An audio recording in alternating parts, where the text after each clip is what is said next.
Are you a seller worried about the threat of a lawsuit following the sale of your home or investment property? If you are, this video is just for you.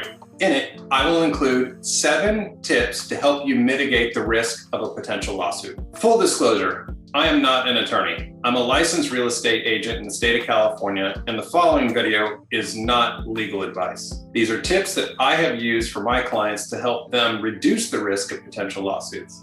If you're in the middle of a legal issue involving the sale of your property, I strongly encourage you to take these matters up with your agent, that broker, and also seek the counsel of a local real estate attorney. I'm Will Joseph, top producing agent, real estate investor, and strategist. I've worked with institutional investment groups, high-profile actors and celebrities, as well as many first-time home buyers and sellers. I've sold hundreds of millions in commercial, residential, and multifamily real estate. If you're new to my channel, hit the subscribe button and notification bell to receive updates on my top real estate buying and selling strategies. Tip number 1, disclose all information that you know about your property. It is super important that you, the seller, prior to listing your home, notate and disclose and share all material items related to the condition of your property, repairs that were made, all known defects, anything related to health and safety within the property,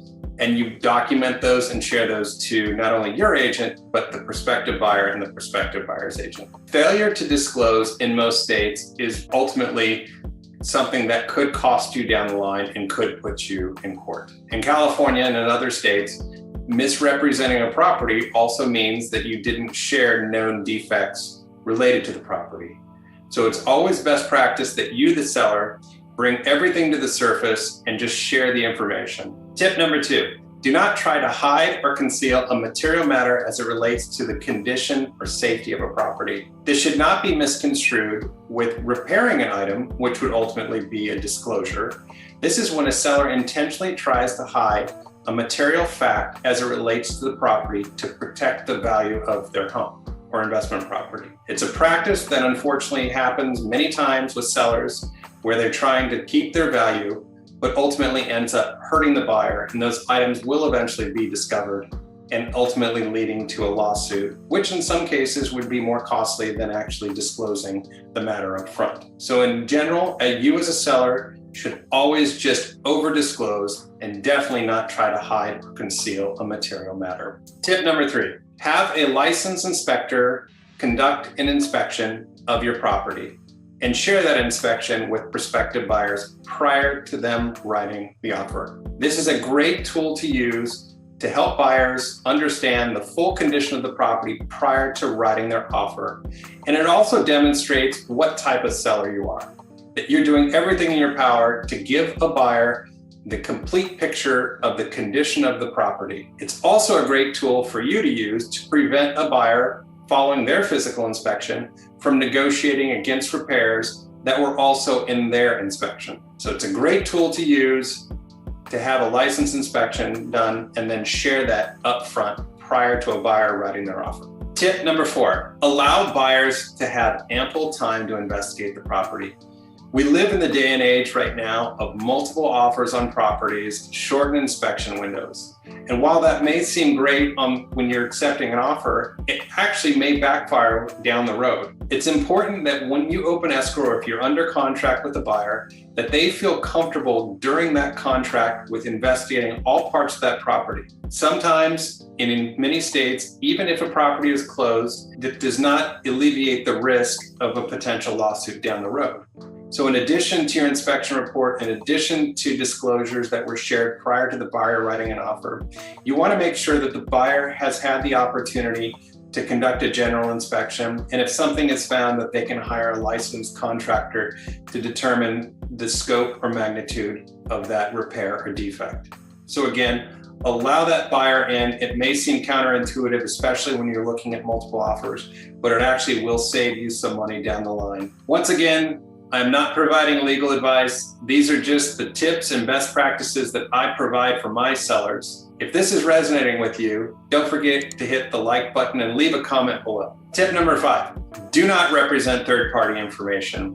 If you're not a licensed contractor or an architect, stay in your lane. Even if you are a licensed contractor or an architect, you should still defer a buyer and a buyer's agent to a second opinion. But the rule of thumb here is only represent what you know about the property and the repairs made by the property. All other information that should be verified and confirmed by third-party professionals, and you should tell the buyer and the buyer's agent if something comes up for them to seek a professional licensed opinion on that matter.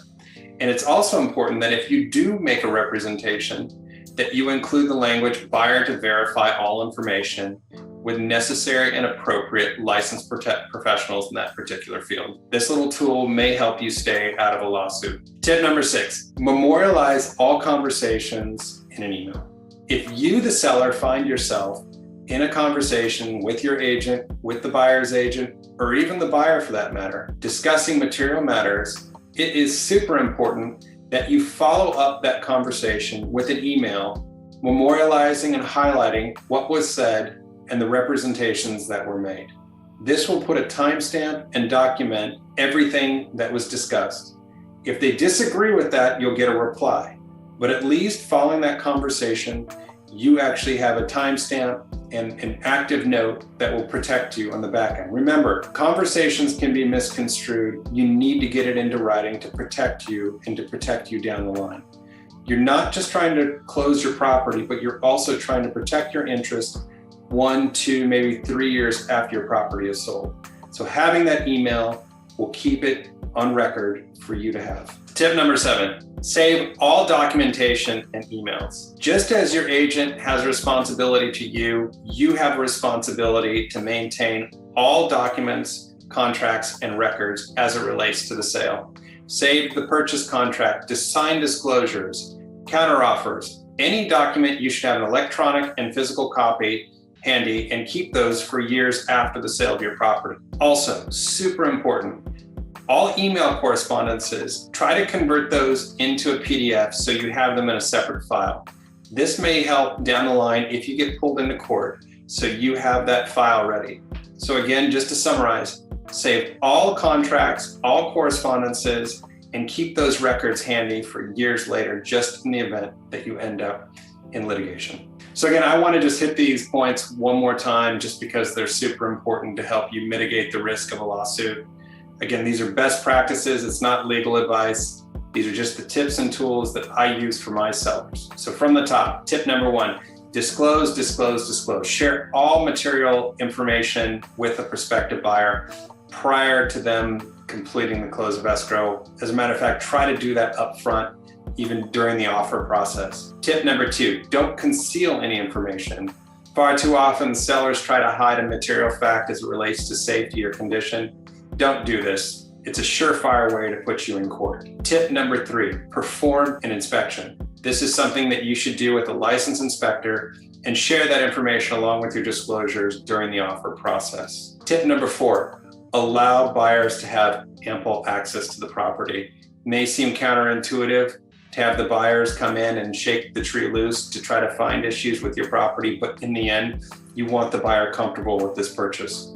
Down the line, the more comfortable they are with this purchase, the less likely you'll end up with a lawsuit.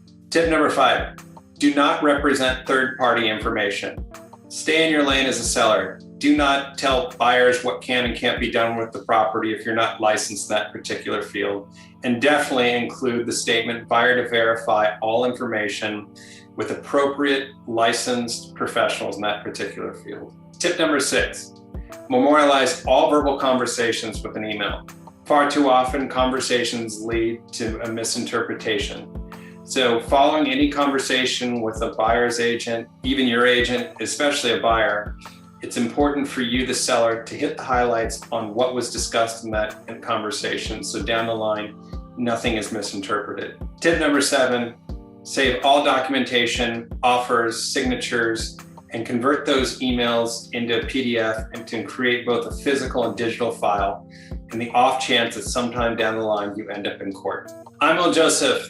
Thank you for watching. If you've enjoyed this video, don't forget to hit the subscribe button and notification bell, because in the coming weeks ahead, I'll be uploading new content on my top real estate buying and selling strategies. And if you would, please give it a thumbs up and leave a comment below.